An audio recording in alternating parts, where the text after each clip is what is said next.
Also, before you go live, do I look at that, or when I'm speaking to the camera, I look there? Okay.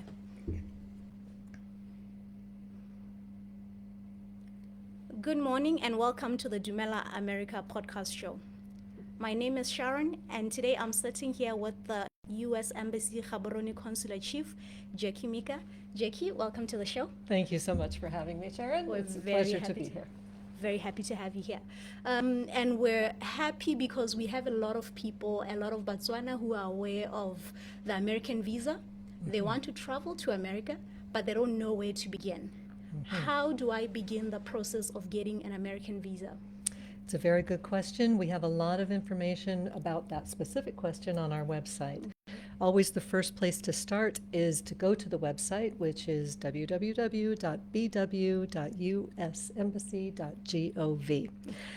That's the first place to start. There's a lot of information there. There's frequently asked questions. Yeah. There's instructions on exactly how you do everything within the process. Yes. It's a multi-step process. You first have to complete an application. It's a DS-160 is what it's called. Okay. But it requires a lot of personal biographical information. Yeah. You'll submit it at the time of your completion, and you'll be issued a barcode number confirmation. Okay. You should always print that page because it's your reference on how to get back into your account. Yes. Or, and that you will also need to bring that confirmation page to the U.S. Embassy at the time of your interview. Okay. But once you complete that document, that application, it's not the final step.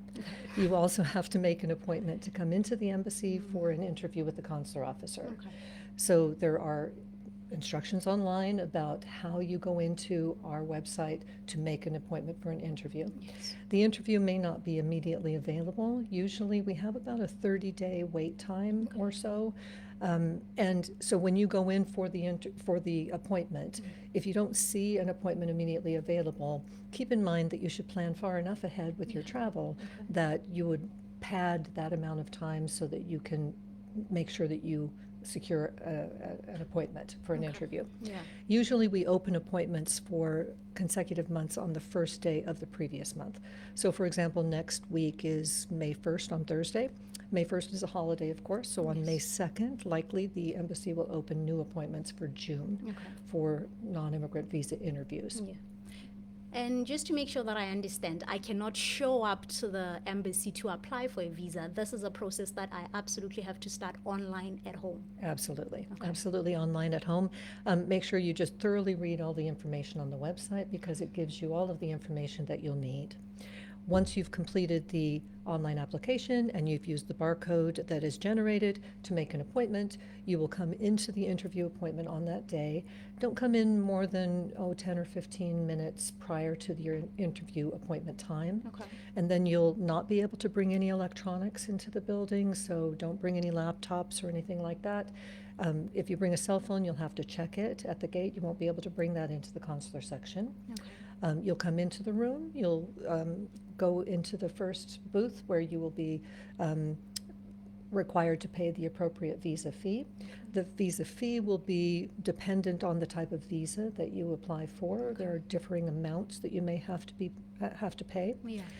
After that intake process is done, you'll take a seat until called for the interview by the consular officer.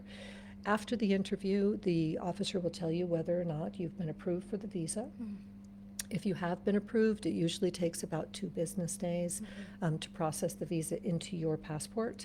So if you come in on a Tuesday, we only offer appointments on Tuesdays and Thursdays, by the way. Just want to make sure people know that, to make sure that you're on the right track when you make your appointment. But if you come in on a Tuesday and your visa application is approved, it likely would be ready on Thursday of that same week. So you would come back in to pick up your passport. You'll surrender your passport at the interview so that we can put the visa in. Yes. If you come in on a Thursday, however, it's likely that will not be ready until Monday of the following week. So make sure that if you have travel plans for the weekend, you just tell the officer, we can work with you to get that done at a later time. Not a problem. Yes.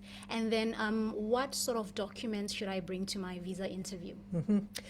You know, there's not a magic bullet. There's Yeah. not a magic answer to that question. The consular officer, when interviewing for any type of visa will take in the totality of circumstances of each applicant. So it really isn't a matter of if you make a certain amount of money or if you own that kind of property or anything like that, that you're a surefire, you know, and what's the word I'm looking for? A surefire issuance of a visa. Yes. Yeah, so it just depends on your circumstances. There really isn't a complete answer for that. We recommend, though, that you bring in anything that you believe will support your application. So there are lots of different kinds of visas, as I said.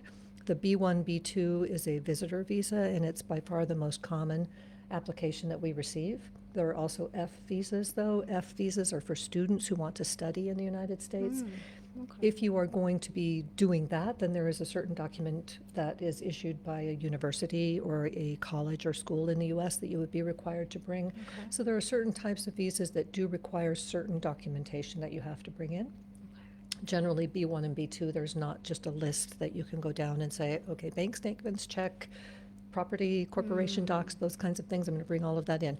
You can bring all of it in. The Yeah. consular officer may or may not ask to look at it. It just depends on the answers that you present to the consular officer at the time of your interview. Okay. They'll take into consideration, just real quick, not only your ties to the country here, your ties to your home country, but also your intention once you're in the United States. Yes. So we want to make sure that whatever visa you are going to be issued, that you're going to use that visa properly and for its intended purpose. Okay. So if the consular believes that you won't do that, then it's unlikely the visa will be issued. Okay. And then, so now talking about the types of visas that are available, what about Botswana or people who would want to work or get residential permits to be in the U.S.? Yeah. There isn't a way to apply for lawful permanent residence from outside of the United States. Okay. So if you want to be a lawful permanent resident, you have to be in the United States when you're applying for that. Okay. Generally, to work in the U.S., you have to have been petitioned by an employer. So you would start that process by securing a position, applying for and being hired by an American company, a U.S. company. Could be a foreign company, but that's located in the United States, who will then file a petition for you to be able to be allowed to come in and work in the United States. Okay. So we have seen scams surrounding Yeah. employment visas in particular, because usually those scams involve kind of a high rate of pay and, you know, wonderful benefits, and it seems too good to be true, and so Yeah. it generally is. If you are ever approached by anyone who says, oh, if you pay this filing fee, or if you pay this insurance document that is necessary for you to work in the U.S., or we'll guarantee you if you pay this money, 100% of the time it's a scam. Yeah. So just make sure that you protect yourself, because we don't want people to be taken advantage of and treated unfairly. Yeah. So just know that to work in the U.S., it's always going to start with the employer. The employer is going to pay the fees to the U.S. Immigration and Citizenship Service. So they won't ask you for that. They're going to do all of that on your behalf. Then you will receive the confirmation that they've done that. Okay. Then you can come in, make an appointment, and pay the fee for the interview Okay. at that time. And is there a way to maybe things to look out for in terms of these emails that we're receiving? Is there like a certain email address we should be looking out for? Because there are people making all sorts of fake websites. Absolutely. Oh, gosh, it's a really good question, too. So if you're ever going to be, we have had people who have contacted us and forwarded us emails that they have received. Yeah. Ostensibly, the email came from a government agency that said you've been approved for work, or we've been approached by an employer who wants you to work. And those email addresses, if you're ever dealing with any government, U.S. government agency or entity in the U.S., the website address will always end in .gov, as in government, as will the email address. If it does not, 100% of the time it's a scam. Yes. So there are other people out there, agencies that might have a .com address or a .net address, so they're not affiliated with the government. and they may be offering you services to help you get employment in the U.S. and that Yeah. kind of thing. So just be very careful when dealing with folks like that. Yeah. We want to make sure that you're just, you're not scammed out of your hard-earned money. So that's kind of the bottom line as far as employment is concerned. If it seems too good to be true, Yes, it that's generally true. is, unfortunately. Because there Yeah. has been, instances where people are offered jobs they never even applied for. Absolutely. So, Yeah, and if that happens, oh my goodness, Yeah. yeah, be very, very careful about that. okay. Yeah. And then in terms of for people who are not citizens or residents here in Botswana, can they also apply for their visas here? They can apply, yes, but we limit the number of appointments available to those individuals. Okay. We want to preserve the vast majority of appointments for people who live and work in Botswana, Botswana citizens. Yeah. So we only allow 5 individuals every Thursday from outside of the country to make appointments with us. Yes. That makes sure that we reserve lots of appointments for the people who need to travel, who are from Botswana or who are legitimately living and working here. Okay. And so after my interview, if I am refused a visa, what does that mean? Yes, that's a very good question. It isn't a guarantee, as I said, that an individual who applies for a visa will be granted the visa. Okay. There are quite a number of different refusal codes because it depends on the reason of your refusal. Yeah. The most common is a 214B, which just means that you didn't qualify for the visa at that particular interview. And that means that you either didn't demonstrate to the officer that you had significant or sufficient ties to your country, Yeah. or that the officer didn't think you were going to use the visa for its intended purpose. Yeah. For example, if you apply for a B1, B2 visa and you come into the embassy and you say, yep, I'm going to go to the US and I'm going to this community college and I'm going to study art. That's the wrong type of visa for that particular visa class. That's the wrong type of visa for that intended purpose of travel. Yeah. I would refuse that visa, 214B, and that person would need to apply again for the correct visa type. Okay. There are other reasons why a person might be refused. Some are more serious than others. A 214B is not permanent. Okay. You can apply at any time, reapply after being refused 214B. We recommend you don't reapply unless your circumstances significantly change. Sometimes that means that you should wait however much time so that you can put solidly in place your ties to the country and be able to demonstrate your intended reason for travel. But if you are completing an application and there's something wrong on your application, you've hired an agent, for example, to help you with that. By the way, I'll just inject here that you never need to do that. The application is free. You don't have to pay anyone to actually complete the application. You only pay for the interview when you Yes. come into the embassy, and you only pay at the At embassy. the embassy. Never pay for the interview in advance because you will lose your money because Yeah. you have to pay at the time of the interview. But if you pay an agent, for example, to help you with your application, that's not against the law. You can certainly do that. I want to make sure you know that you don't have to, but you can if you want. However, if you do, you are still responsible for the content of your application. So you have someone help you do that. You've paid them to help you do that, perhaps. You come in, there's a mistake on the form. You are still responsible for that. You Okay. ultimately are responsible for whatever is printed on your information to make sure that it's absolutely correct. Okay. So we recommend that you complete it yourself. That way you know it's going to Yeah. be correct. And just to be sure, does that mean the embassy doesn't work with any agencies? That is true. We do not. We do not work with any agencies. What we do is, we're trying to make it as easy as possible for applicants, but there's no backdoor way to get a visa. Yeah. You have to go through all of the steps of the process, come to the officer who is an impartial judge, basically, of your circumstances to determine your eligibility according to U.S. law. So when we make a decision, it isn't because we have a bias here or because we're making an arbitrary decision there. Yeah. We're looking at the facts in front of us to determine whether or not a person actually qualifies for the visa. Okay. So that is of extreme importance that we want to make sure that people know. When you are found 214B, don't be disheartened by that. It doesn't mean that you've done anything wrong.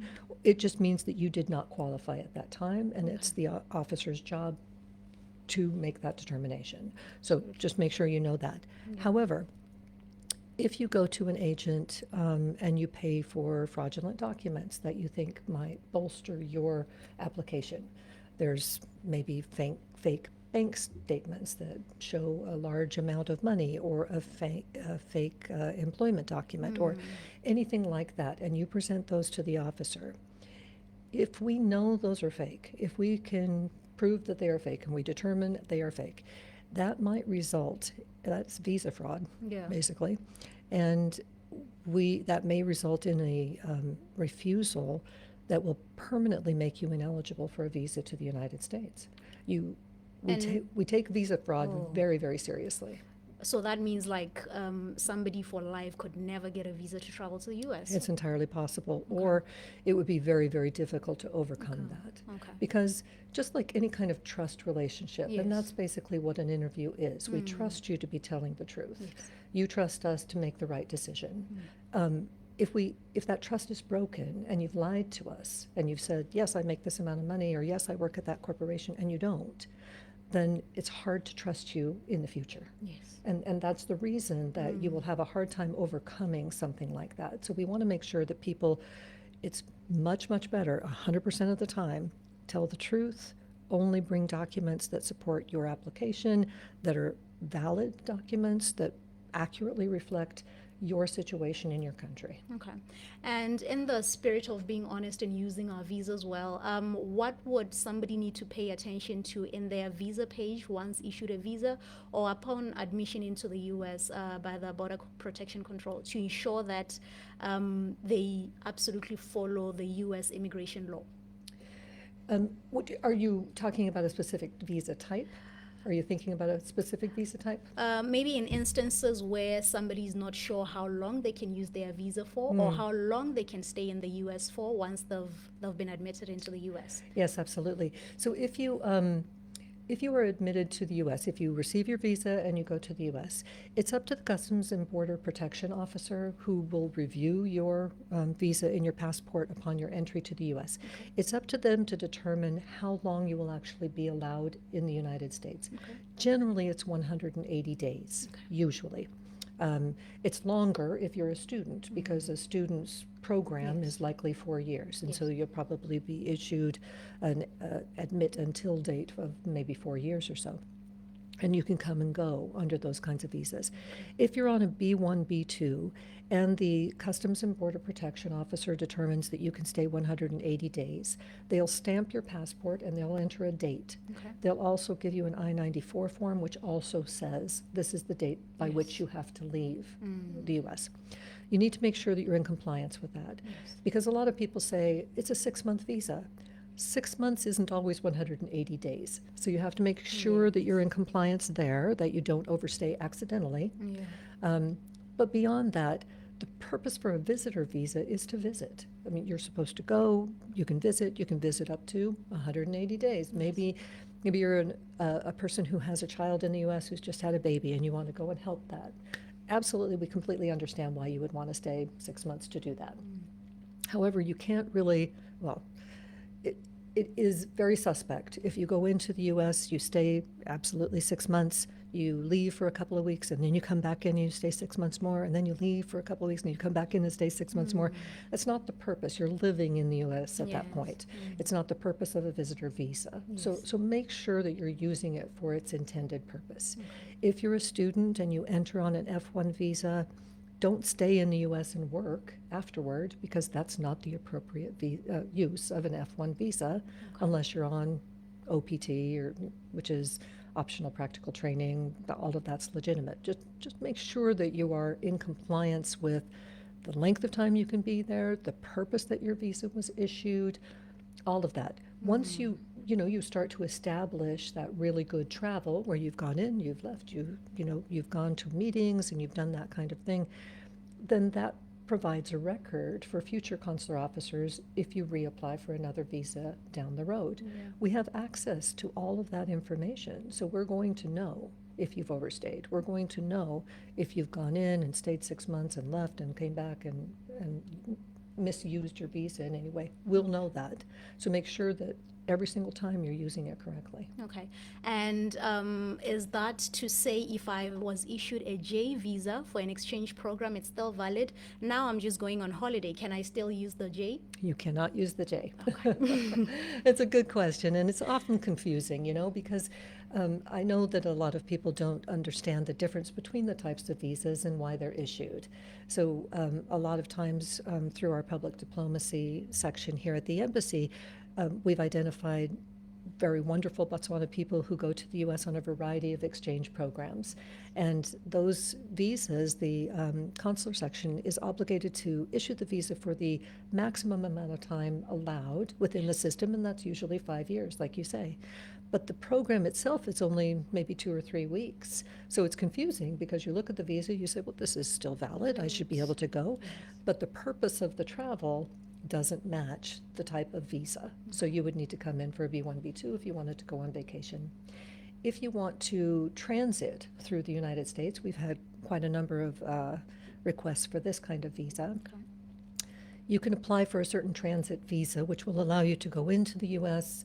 and then pop right back out again. So maybe your flight is through New York and you're on the way to Bahamas. So that's a different type of visa. It doesn't allow you to go in and stay 180 days. It's a certain type specifically for that reason, is you're just transiting through an airport. Okay. But if you want to stay for any length of time, visiting family, going to conferences, anything like that, it's B1, B2. Okay. And then when my visa expires, can I renew it? What does that process look like? Yep, absolutely. Currently, you can absolutely renew it. It's the entire same process as you Okay. did for the very first one. So you would just need to apply online, make an appointment, come in. We'll talk about that, about your continued eligibility. Okay. There are a couple of times when an officer, usually, I'll just say that usually for a Botswana citizen, if you're issued a visa, it's a 10-year visa. Okay. So it's quite That's- a long time. Absolutely. But circumstances might change in that 10 years. Lots of things can happen that will change your circumstances. So previous issuance of a visa does not necessarily mean guarantee of subsequent issues of visas. So just be prepared to come in and talk about what your life is like now versus what it was like 10 years ago, what kind of travel you did, all of that, and we'll reevaluate. If you have a visa, I was just thinking about this as we were talking, if you have a visa in a passport and you lose the passport, I want to make sure that people understand they should contact the consular office so that we can cancel the visa in the system. Okay. This means that if someone were to find your passport and try to use that visa, they wouldn't be able to because we have invalidated it. So we want to make sure that people don't use your visa without your knowledge. You know, Yes. they've stolen your passport and maybe they're identity going to type do of something thing. with it. So we want to make sure that that's not possible. Okay. So make sure that you just send us an email, let us know that that's been lost or stolen so that we can invalidate it and take the right steps there. If you're issued a visa, maybe you only have 5 years left on your passport and you're issued a 10-year visa, your visa remains valid for its Okay. entire length of time. So even if your passport has expired, that visa still remains valid. Okay. You would just get a new passport from the authorities that can issue one to you. It's actually really good. And then you would just carry both passports with you. Okay. I know that here in Botswana, the authorities usually take your old passport when they give you a new one. Yes. But in this case, just explain to them that you have valid visas. They will allow you to retain that passport with the valid visa. And then when you travel to the U.S., you just carry both of your passports. So what about an instance where I had a name change? You change your surname, but you still had a valid visa. Does that still apply, or now with your new names, you have to apply for a new visa? It still applies. What you would need to do is the valid visa remains valid. Okay. It was issued to you. You would just need to carry your reason of name change. Okay. Whether it's a court order, marriage certificate, divorce decree, whatever that might mean that allows you to change your name, just carry the proof of that so that the CBP, the Customs and Border Protection Officer, can see Whether the names are realistic, different. logical reason Yes. that you did that was. Okay. Yeah, and then you're fine. All right.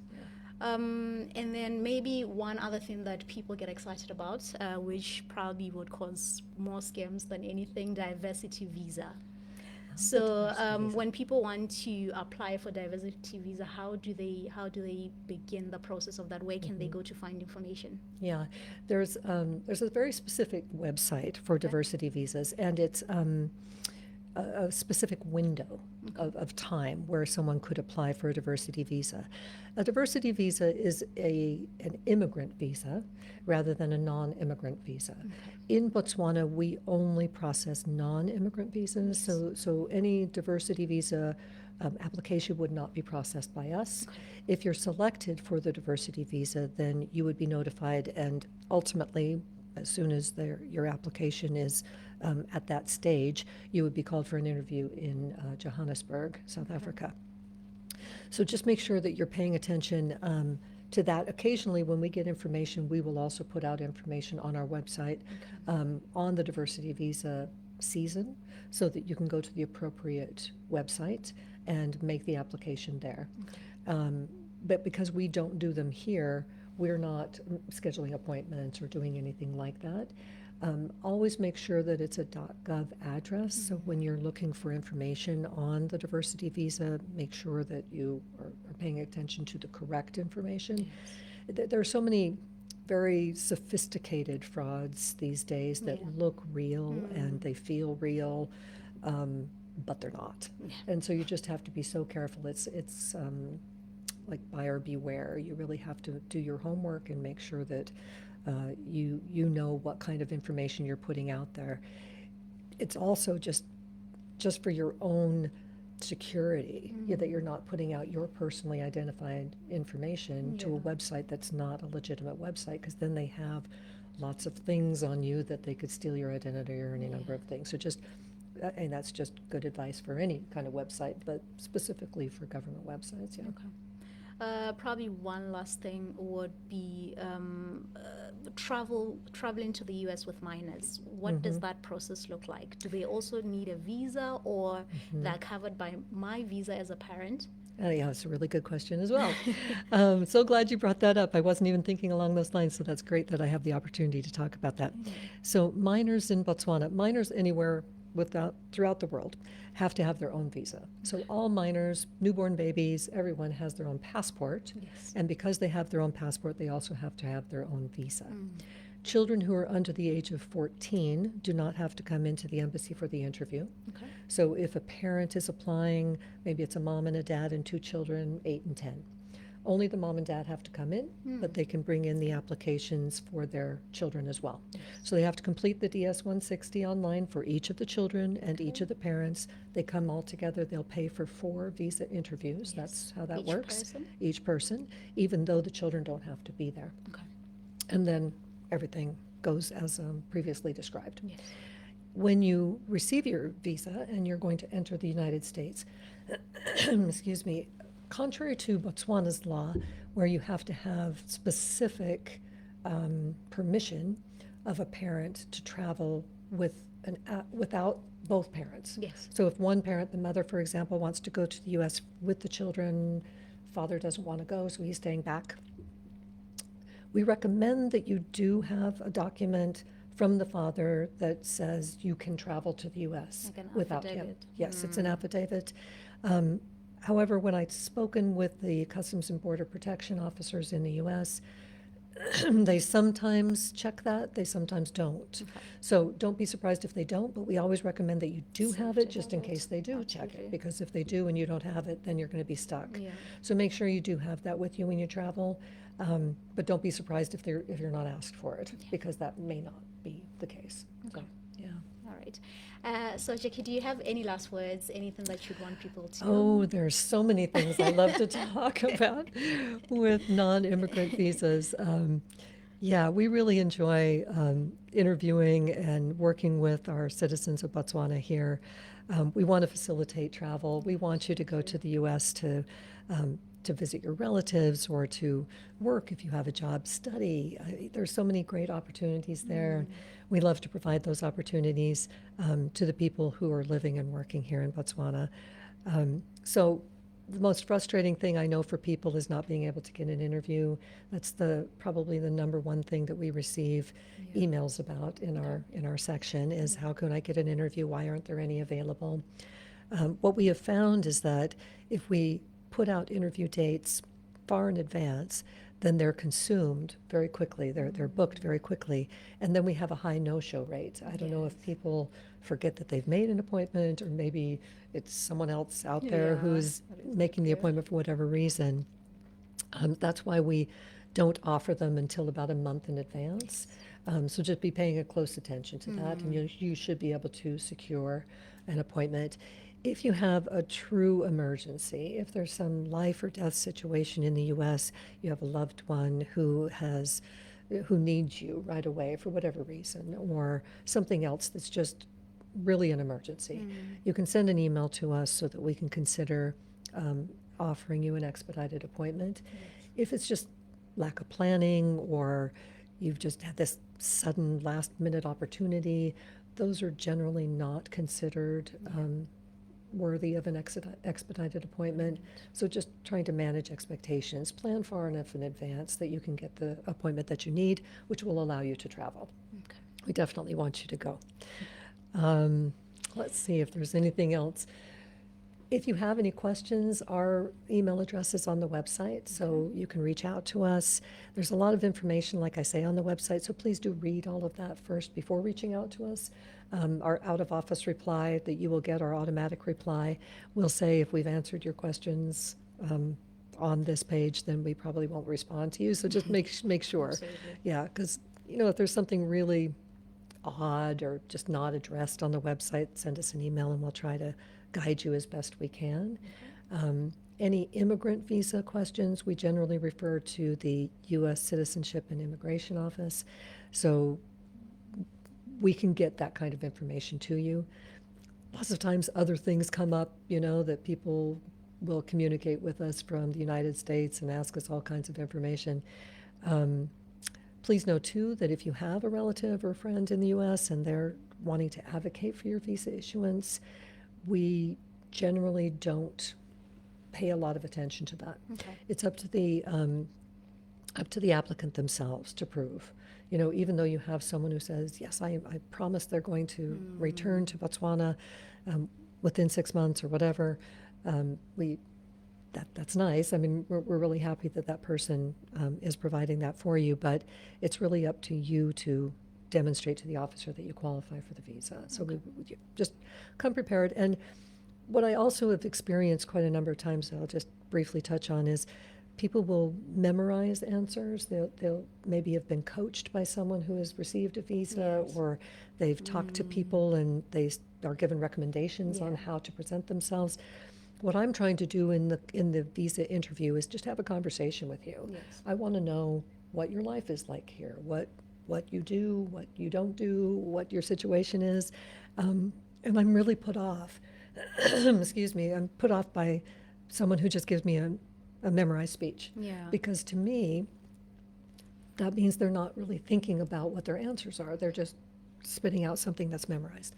So just be honest, have a real conversation, we'll get her done. Okay, so that means no two applicants are absolutely similar. Absolutely true. Even if you're applying for the same type of visa and you're Yeah. going to the same school, lots of similarities will be Yeah. out there, but you really have to explain your reason for Yes. travel, your reason for choosing Yes. that university, your reason for working at that particular place. So I like that you mentioned that it's a conversation, so there's no need to absolutely rehearse anything or have somebody write a script. It's Yep. just the conversation. Come in, be honest, and the officer will adjudicate. yeah, don't be nervous. Yeah. Don't be afraid. It really is. It's a conversation where I'm just trying to uphold U.S. law and determine your eligibility to go. And I want you to go, right? And so I'm pulling for you, but really it's the law that will determine whether or not you are eligible. Absolutely. Yeah. Thank you so much, Jackie, for joining us today. It's been a pleasure. Thank you so much. Thank you. And thank you so much for watching today. This is Dumela America.